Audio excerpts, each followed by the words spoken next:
네, 이어서 16절 말씀을 우리가 한번 읽겠습니다. 생명의 말씀을 꼭 붙들어 그리스도의 날에 내게 자랑이 되게 하십시오. 이는 내가 헛되이 다름질하거나 헛되이 수고한 것이 아니기 때문입니다.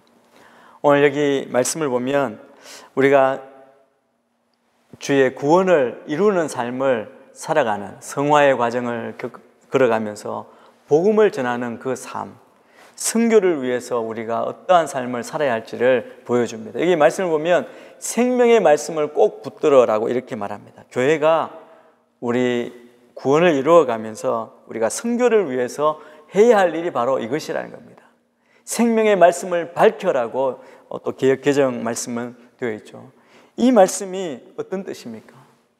이것은 우리의 뒤틀리진 세상 가운데 외적인 핍박에도 불구하고 우리는 복음을 굳게 붙들어야 한다는 것을 권면하고 있습니다. 두 번째, 붙들어라는 것은 횃불을 밝히 들듯이 그것을 세상에 선포해야 한다는 의미도 있습니다. 생명의 말씀은 바로 복음이죠. 이 복음이 생명이죠. 생명, 구원을 주시는 하나님의 말씀이고 하나님의 능력이 되는 것입니다. 이 바울은 지금 핍박 가운데 투옥된 상황 가운데 있습니다. 그리고 그 바울뿐만 아니라 외적인 핍박이라는 고난에 처한 빌립보 교회에 이 서신을 보내면서 그 빌립보 성도들에게까지 그들의 사명이 무엇이냐, 이 세대 가운데 생명의 말씀을 꼭 붙들어야 하는 사명, 이 선교의 사명을 상기시키는 것이 인상적이라고 할 수 있습니다. 여러분, 그리스도의 날을 예배하는 복음신앙은 무엇입니까? 빌립보 교회가 바울의 권면대로 순전한, 흠이 없고 순전한 공동체로서 서 있어야 한다는 것입니다. 또 원망과 시비 없이 주님 주신 평안 가운데 하나가 되어야 합니다. 일치를 이루는 공동체가 되어야 합니다.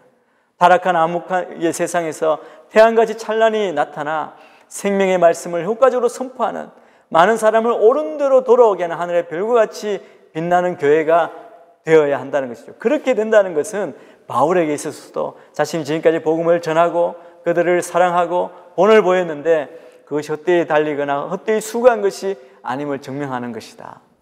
그래서 그 교회는 그리스도 예수의 날, 바로 주님 오시는 그날 바울의 자랑거리가 될 것이다라고 말합니다. 바울이 지금 말하는 것은, 바울은 이 빌립보 교회가, 또 우리가 다 그러한 교회가 되어달라는 부탁을 오늘 여기에 말씀 가운데 끼워 넣어서 삽입하고 있습니다.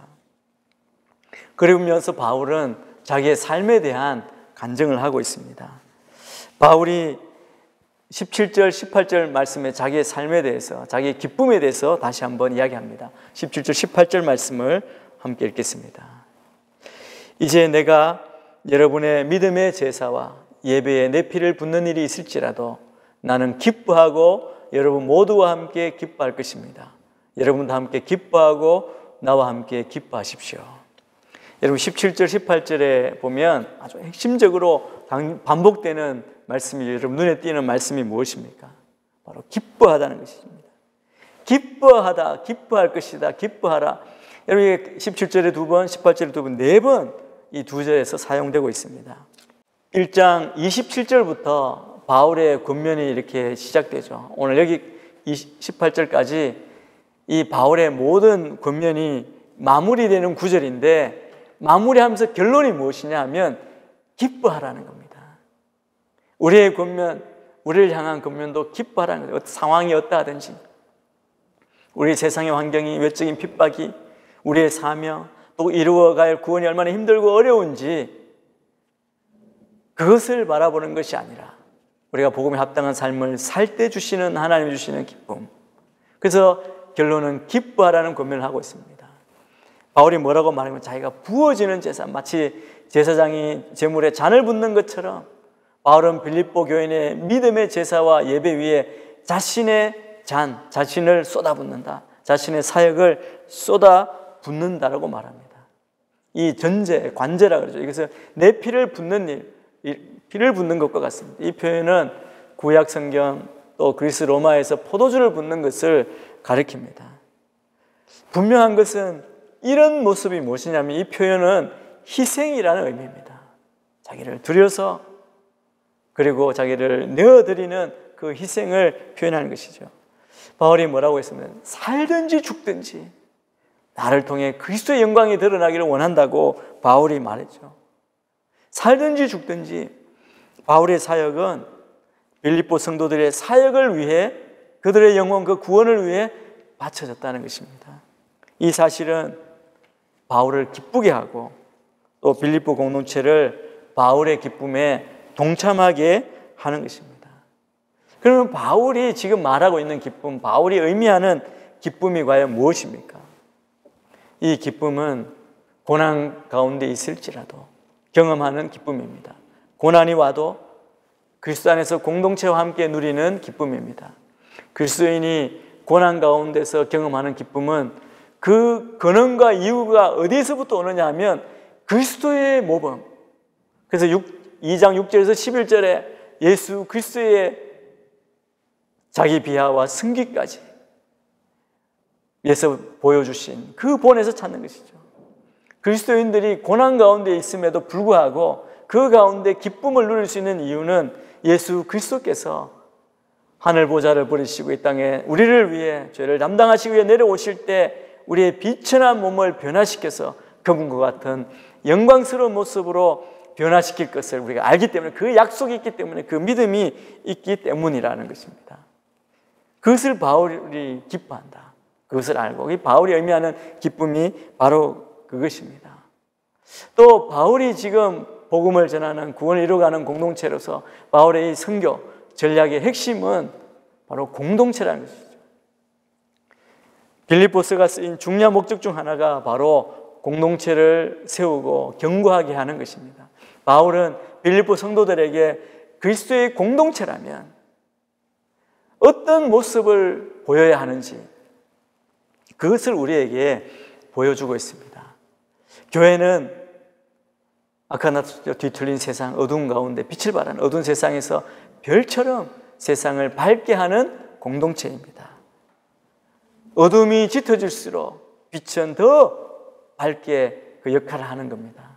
그래서 우리의 사명, 이 시대 가운데 우리가 기뻐할 수 있고 또 우리가 하나님의 능력, 그 성령의 바람을 의지해서 우리가 감당해야 될 사명이 어떤 것인지를 우리에게 보여주는 것이죠. 바울의 또 선교 전략 핵심은 죽음 가득한 세상에 생명의 말씀을 선포하는 공동체임을 분명하게 드러내고 있습니다. 공동체의 구성원들이 두려움과 떨림으로 각자의 구원을 이루어갈 때 새로운 이 상황, 환경 가운데 새로운 것으로 이루어지는 공동체가 될 수 있습니다.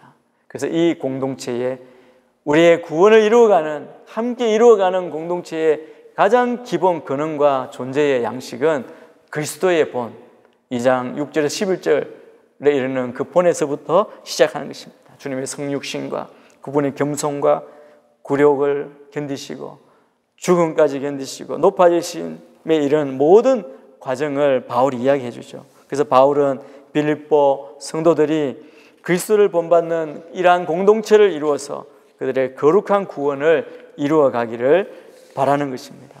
그리스도의 귀한 복음에 구원을 이루어가는 자들로서 그리스도의 귀한 복음에 합당한 삶을 사는 자, 합당한 삶, 그것이 과연 무엇인가? 바로 그리스도의 고난에 동참하는 삶임을 우리에게 말해줍니다.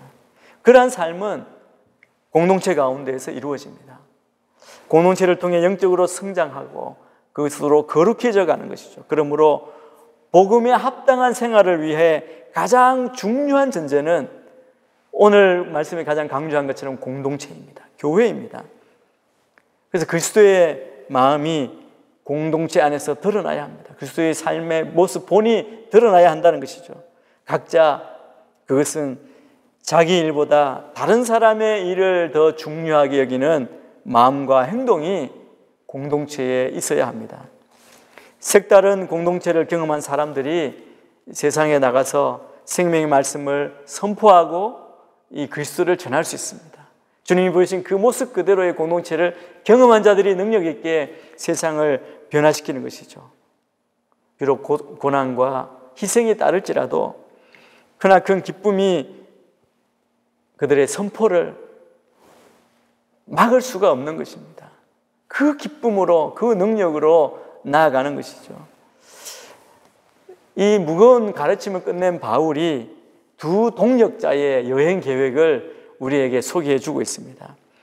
두 사람의 구체적인 예를 통해서 바울 사도는 우리가 그리스도의 마음을 품는다 하는 것, 그것이 구체적인 우리의 삶 가운데, 우리의 생활 가운데, 우리 공동체 안에서 어떻게 드러나는지 두 사람의 성화의 본보기로 제시해 주고 있는 것입니다. 이 두 사람이 아까 말씀드린 대로 디모데와 에바브로 디도입니다. 먼저는 디모데를 소개해 주고 있습니다. 디모데는 우리 1장 1절에서부터 본 것처럼 디모데는 빌립보서의 공동 발신자로 이렇게 이름이 소개되고 있습니다. 이 디모데는 빌립보서뿐 아니라 고린도후서, 데살로니가 전서, 빌레몬서에도 이 빌립보서처럼 그렇게 이름이 소개됩니다. 공동 발신자로 이렇게 명기가 되어 있는 사람입니다. 사도행전 16장에 보면 이 디모데의 출생에 대해서 우리에게 알려주고 있습니다. 신앙이 돈독한 유대인 어머니 외조모를 소개하죠. 외조모 루이스와 어머니 유니게를 통해서 그 신앙의 본을 받은 또 이방인 아버지 사이에 태어난 사람이 바로 디모데입니다. 오늘 2장 22절, 오늘 지금 22절에 보면 바울에게 있어서 이 디모데는 영적인 아들과 같다. 그렇게 소개하고 있는, 바울과 굉장히 친밀한 사이로 소개하고 있습니다. 이 디모데는 바울에게 있어서 마음이 통하는 사람으로 그렇게 묘사하고 있습니다. 바울의 마음을 가장 잘 이해했던 사람이죠. 디모데는 빌립보에 가장 처음 갔을 때 그때 동행했던 사람이기도 합니다. 그래서 그러니까 디모데는 빌립보 성도들에게 친숙한 그런 인물이기도 하죠. 바울은 이 감옥에 갇혀 있는 중에 디모데를 빌립보에 곧 보내겠다라고 그렇게 말합니다. 왜냐하면 빌립보 교회의 상황을 알아보려는 소망이 있었고 재판 결과를 본 후에 보내려고 그렇게 합니다. 바울이 디모데를 어떻게 추천하는지, 디모데를 어떻게 소개하고 추천하는지를 우리가 볼 수 있습니다. 왜 추천하는지 이유를 첫째 설명하죠. 바울은 디모데만큼 빌립보 교인들의 형편을 염려해 줄 사람이 없다고 말합니다. 디모데는 빌립보 교인들의 영적 상태에 대해 깊은 관심을 가지고 있었습니다. 또 바울은 디모데만큼 빌립보 교인들의 영적인 진보에 관심을 두는 사람이 없다고 믿었습니다. 오늘 말씀 가운데 20절, 21절을 한번 읽겠습니다. 디모데와 같은 마음을 품고 여러분의 형편을 진정으로 돌볼 사람이 내게는 아무도 없습니다. 모든 사람이 자기 자신의 일에만 몰두하고 그리스도의 일에는 관심이 없습니다. 지금 바울이 말하는 그리스도의 일이란 빌립보 교인들의 영적인 진보에 관한 것입니다. 바울은 모두 세상 사람들이죠. 대부분의 사람들은 자기 일에만 관심이 있지 그리스도의 예수의 일에는 관심이 없다고 한탄합니다. 지금 우리가 살아가는 이 세대, 심지어 지금 우리도 그럴 때가 많습니다. 우리의 문제, 우리의 일에 다 관심이 있죠. 그런데 바울이 지금 말하는 것 가장 귀하게 보는 우리가 살아가야 할 복음에 합당한 삶의 모습은 자기 일뿐 아니라 나보다 남을 더 낫게 여기는 그 관심을 가지는, 그리고 그리스도 예수의 일에 관심을 두는 삶입니다. 바울이 2장 3절 4절에 말했죠. 자기보다 남을 낫게 여기고 자기 일만 아니라 다른 사람의 일도 돌보는 사람의 뭘 원하는데 그 좋은 예가 바로 디모데라는 것입니다. 그래서 디모데를 추천합니다. 두 번째는 바울은 특별히 디모데의 인품을 이야기합니다. 그 인품을 추천하며 소개합니다. 디모데는 자기를 대할 때 자식이 아버지에게 하듯이 함께 했다. 여러분, 바울의 입장에서 그렇게 하니 얼마나 고마웠겠습니까? 그런 마음으로 디모데가 정말 진심으로 짧은 기간이 아니라 계속 동행하면서 바울을 섬겼던 사람입니다. 여러분, 그 당시 문화에서는 아버지가 자식에게 생업을 위해 기술을 가르치고 전송하죠. 그것을 연상케 하는 복음의 후계자로 디모데가 세워져 가는 모습을 우리가 볼 수 있는 것입니다. 바울은 나중에 디모데를 자신의 영적인 아들로 부릅니다. 그 정도로 디모데는 변함없는 신실한 인품의 소유자였습니다. 디모데는 복음을 위해서 바울과 함께 섬겼던 사람이다. 그렇게 결론 내릴 수 있습니다. 디모데야말로 예수님의 본을 따라가는 사람입니다. 어려움을 겪고 있는 바울을 끝까지 도왔다. 자기를 돌보기보다 바울을 돕고 다른 사람을 돌보고 복음을 위해 헌신했던 사람입니다. 두 번째 소개하는 사람은 바로 에바브로 디도입니다. 이 에바브로 디도의 삶에 대한 오늘 여기 빌립보서에 나타나 있는 이 내용 요약하고 그의 삶이 어땠는지 잠깐 요약하면 이렇습니다. 빌립보가 특별한 일을 위해서 뽑은 사람입니다. 교회에서 뽑아서 바울에게 보낸 사신입니다. 아마 선교 헌금을 전달하러 갔을 것이다. 그렇게 추측합니다. 선교 교회가 바울을 위해 헌금한 그 선교 헌금을 가지고 바울에게 찾아간 그 교회를 대표한 사람이 바로 에바브로 디도입니다. 투옥되어 있는 바울에게 필요한 여러 물품을 또 공급한 일꾼으로 또 문자적으로 사역자로서 바울 곁에 있었습니다. 바울이 뭐라고 말하냐면 에바브로 디도가 보낸 헌금을 아름다운 향기라고 말하죠. 또 하나님께서 기쁘시게 받으시는 제물이라고 그렇게 묘사합니다. 그런데 문제가 생긴 겁니다. 바울에게 에바브로가 왔는데 이 빌립보와 바울이 갇혀있던 곳이 로마라면 그 거리가 1300km나 됩니다. 그 당시에 그 먼 길 그렇게 왔는데 에바브로가 도착해서 바울을 섬기며 사역하는 중에 병이 걸려서 거의 죽을 뻔한 것이라고 이렇게 묘사합니다. 그래서 아마 바울도 큰 걱정이 되었죠. 빌립보로 돌아갈 수 있을까? 그런데 감사하게도 호전이 되어서 빌립보로 돌아갈 수 있을 정도가 되었다는 겁니다. 그래서 이제 바울이 그를 빌립보로 돌려보내기로 합니다. 그가 아프면서 에바브로 디도가 마음의 고생을 많이 했습니다. 첫 번째는 빌립보 교회, 그 고향을 그리워하는 마음이 컸고, 그리고 그가 정말 사명을 가지고 특별히 뽑혀서 왔는데 자신이 병에 걸림으로 인해서 빌립보 교인들이 놀라고 염려할 것을 걱정한 것이죠. 이 에바브로 디도를 바울이 소개하면서 그를 이렇게 호칭합니다. 25절 말씀을 한번 보겠습니다.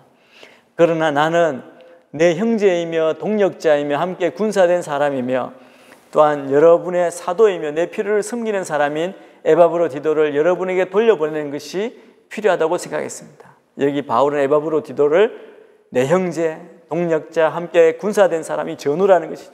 여러분의 사도, 사신으로 또 내 필요를 섬기는 사람, 일꾼으로 그렇게 표현합니다. 이 하나하나를 보면 사실은 아주 특별한 호칭이라고도 할 수 있습니다. 에바브로가 이제 가는데 바울이 편지를 빌립보 성도들에게 씁니다. 그러면서 그를 잘 영접해달라.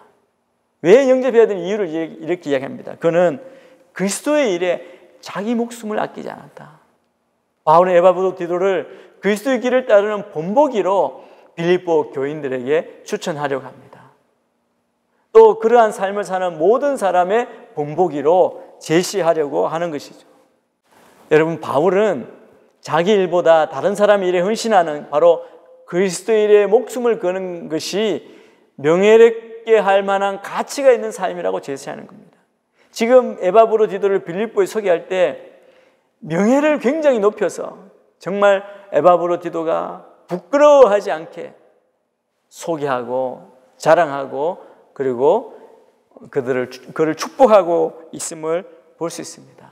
그가 어떤 일을 했습니까? 자기를 희생했다는 겁니다. 아까 설명드린 대로 에바브로 디도를 보냈는데 빌립보 성도들이 그 보낸 사람이 아프니까 또 빌립보 성도들 입장에서도 미안하고 또 염려하고 여러 가지 많은 생각이 있었을 겁니다. 그런데 에바브로 디도 바울의 바울의 근심과 걱정이 자기 때문이 아니라는 점에 우리가 주목해야 한다고 그렇게 말합니다.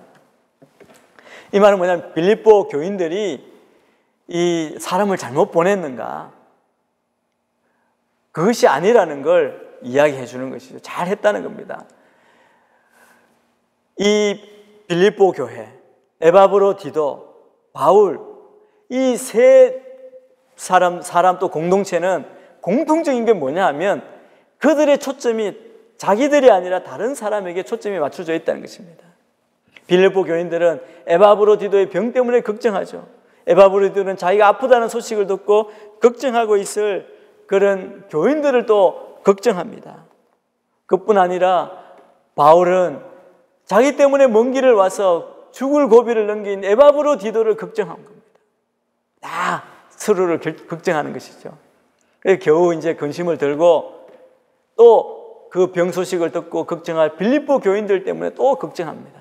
그래서 추천하면서 그가 예수 그리스도의 일에 관심을 두는 것으로 보내는 것이죠. 여러분, 자기보다 남을 낫게 여기고 자기 일만 돌보는 것이 아니라 다른 사람들의 일을 돌보는 마음, 이것이 바로 그리스도의 마음입니다. 예수님의 본을 보여주셨던 복음에 합당한 삶을 살고 여러분의 구원을 이루어가라, 순종함으로 이루어가라, 이 말씀을 자기의 삶으로 보여주는 모습이 어떤 것인가? 디모데와 에바브로를 통해서 보여주는 것이죠. 여러분, 우리의 삶 가운데에도 이것을 기억해야 합니다. 오늘 19절에서부터 계속해서 반복되는 또 구절이 있습니다. 우리가 기억해야 할 것은 바로 주 예수 안에서, 주님 안에서, 주 안에서라는 포엠, in Christ. 여러분, 우리가 1장 12절에서 26절에서 이미 우리가 이야기했는데 바울은 자기 형편을 예수 그리스도 안에서 보았기 때문에 모든 것을 새롭게 바라볼 수 있었다고 말합니다. 투옥된 상태에서 재판 결과에 따라 죽을지도 모르는 상황이었던 그 바울이 소망과 기쁨을 잃지 않았던 이유는 바로 그리스도 안에 있는 그 관점 때문이었습니다. 오늘 2장 19절 이하 그 30절에 이르러서도 디모데나 에바브로디도의 모든 삶에서 주 안에서라는 이 관점이 두 명을 추천하고 또 묘사하는 그 모든 중심 관점, 그 언어를 지배하고 있습니다. 디모데와 에바브로디도는 평범한 사람들이었겠지만 바울은 디모데와 에바브로디도가 그리스도의 그 마음을 가지고 사역했던 일에 초점을 맞추어서 그들을 추천할 수 있었습니다. 구원을 이루는 과정, 그에 고난이 포함되어 있습니다. 바울은 그 사역을 감당하다가 감옥에 갇혀 있습니다. 에바브로디도는 병들어 죽을 뻔했습니다. 사도행전이나 디모데 전후에서는 디모데가 마주했던 그 갖가지 고난과 어려움이 나옵니다. 하지만 이런 구원의 과정 가운데 바울이 계속 강조하고 있는 것은 바로 기쁨입니다. 바울은 어떻게 감옥에서 기쁨을 유지할 수 있었습니까? 사형 선고가 내려질지도 모르는 그 재판을 앞두고 어떻게 기쁨을 유지할 수 있었을까요? 바울에게는 이렇게 신실한 믿음의 동력자들이 있었기 때문입니다. 그리스도의 마음을 같이 가진, 공유하는 동력자들이 있었기 때문입니다. 바울의 동력자들이라고 해서 완벽한 사람들일 리는 없습니다. 그러나 바울은 주 안에서 그들과 함께 사역하고 그들을 바라보았습니다. 그러자 그들은 바울에게 주 안에서 그 기쁨을 유지하게 해주는 귀한 동력자들이 되었습니다. 사랑하는 성도 여러분, 우리 안에도 그런 동력자가 있습니까? 또 우리 자신도 그런 마음을 가지고 주님의 본을 따라 나보다 남을 낫게 여기는 마음으로 공동체를 섬기고 서로를 그렇게 섬기고 사랑하고 희생하고 있습니까? 우리의 삶이 복음에 합당한 삶의 모습으로 그렇게 드려질 수 있는 그런 은혜가 있기를 바라고 그 말씀의 적용, 우리의 삶을 통하여 여러분의 구원을 이루어가는 그런 삶이 되기를 축복합니다. 다음 주에 다시 육과를 통해서 함께 만나겠습니다. 잠깐 기도하겠습니다. 하나님 아버지 감사합니다. 우리가 얻은 누구도 빼앗을 수 없는 구원을 감사하며 우리가 주님 오실 그날까지 받을 그 영광의 구원 바라보며 완성된 구원을 바라보며 구원을 이루어가는 성화의 과정을 승리하며 살아가는 우리 모두가 되게 인도하여 주옵소서. 우리 안에 주님의 마음을 주시고 주 안에서 우리가 기쁨으로 이 사명 감당하며 우리 안에 그런 동역자를 주시고 우리가 또한 그런 공동체를 세워가는 신실한 주의 종으로 하늘의 별과 같이 빛나는 주님의 사람들이 다 될 수 있도록 인도하여 주옵소서. 이 모든 공부 가운데 지치지 않도록 세임 주시고 이 빌립보서를 통하여 우리의 삶에 놀라운 변화가 일어날 수 있도록 주님 역사하여 주시옵소서. 사랑하고 축복하며 거룩하신 예수님 이름으로 기도합니다. 아멘.